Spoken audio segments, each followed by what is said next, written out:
but you got into the teaching realm, and you said that it kind of happened a perfect storm of situations. The guy who was at C2 went away, and then you got in there. Who else was there at C2 at the time when you got in? What year was that, and who else were you kind of like teaching with? Sure. So this was the summer of 2012. This was the first year that core had ever existed.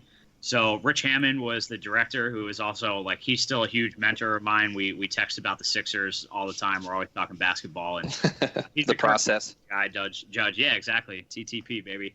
But no, he was the director. Dave Dumont was the percussion caption head, and I was teaching there with Andrew Rubano, Amanda Zay, Joe Bergen was the bass tech that first year. Andrew Montero was a pit technician who I still work with very closely at GMU and Bush right now. So I'm pretty much all those people I'm still in contact with, which is awesome. So it was a very like formative experience for me in a lot of ways. Awesome. And then you stayed at C2 how many years?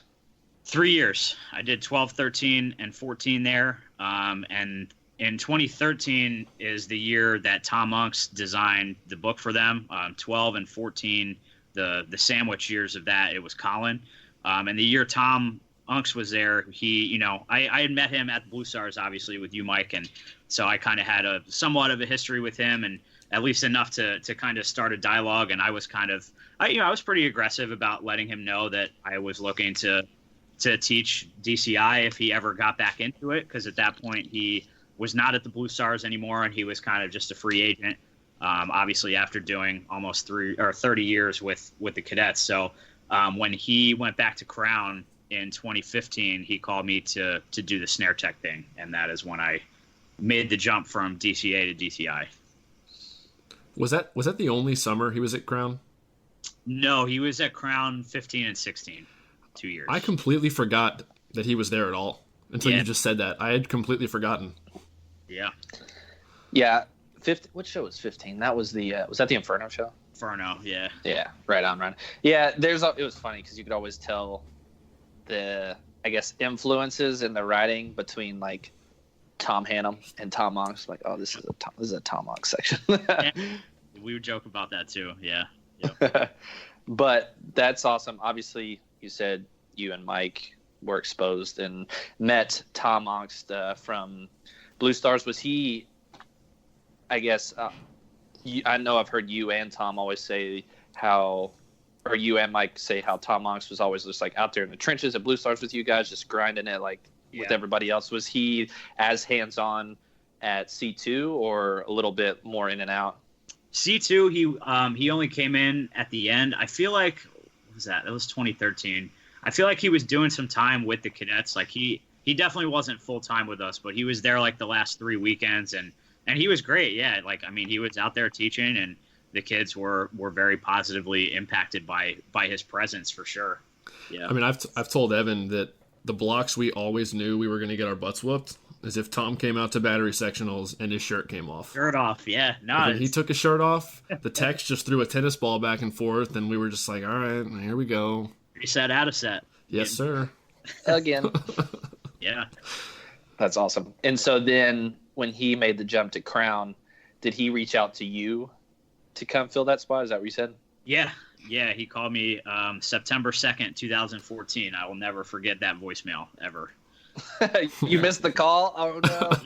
Yeah, I missed the call, and the voicemail was like, he didn't outright say it, but he was talking about an opportunity in DCI, and I had already heard at that point that he was going to Crown, so I'm jumping up and down, obviously, because dude, to be honest, like Crown was always my favorite drum corps. I was literally too scared to go there for my age out because I thought I was running the risk of not marching DCI by trying to go right from Bucks to Crown. So I didn't. I went to Blue Stars, and obviously I'm very grateful for that choice because I wouldn't have met Tom, so it's kind of funny how things worked out because here I am working at the corps that I was afraid to audition for.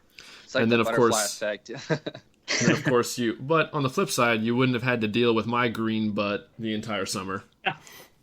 Oh man, it's all good. Was that 2010 though? You would have had to deal with me. I would have been your center. Yeah. Well, who knows? Who knows how that would have worked out? I literally might not have made it. I have no idea. You probably would have made it. Yeah, Travis, I don't know if I've ever apologized. I'm sorry about that summer. Dude, you don't have to apologize. You were fine. We were all kids, man. Like you figured it out. I've told Evan so many times that all 9 of us were bad at playing snare drum when we came to spring training. Like in retrospect, you may have had to apologize if you did end up marching inside him, though. That almost happened. Do you remember Pete Sappinen and Joel kept arguing about that? Yeah, I do remember that. That was whenever Pete, because Pete Sappinen was around for the camp season. Whenever he was in front of us before the snare line was like officially set, he would switch Travis and I and put me inside of him. And then when Joel would come around, he'd flip us back every single time. I mean, it was the right call. I was very inexperienced. Travis was much farther along in his drumming career. I think Pete Sappinen just liked that I could grid a lot of stuff. I was literally about to say, like, I didn't know how to grid anything. I couldn't play any sprees. I was just like, oh, I can play in the sound and like my chops are good enough. But I see what Pete saw for sure. Like you had that setup and like more vocabulary. Yeah, correct. That's funny.